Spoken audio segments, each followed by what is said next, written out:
আসসালামু আলাইকুম।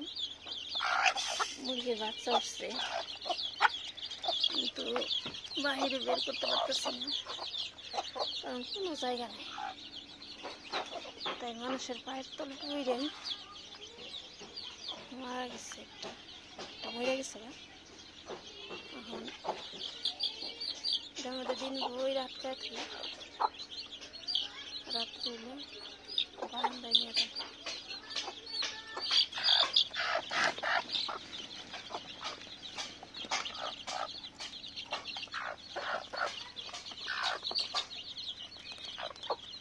দুইটা মুরগি এক সময় ইন্ডিয়ান বাচ্চা, 14টা বাচ্চা ফোটাইছিল,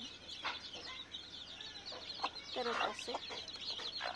বেশিরভাগই গরুর তলে পরে মরে। আটকায় রাখতে রাখতে একটু বড় করি, তারপরে গরুর তলে পরে এবার আর ছাড় নিয়ে দেখি কি অবস্থা।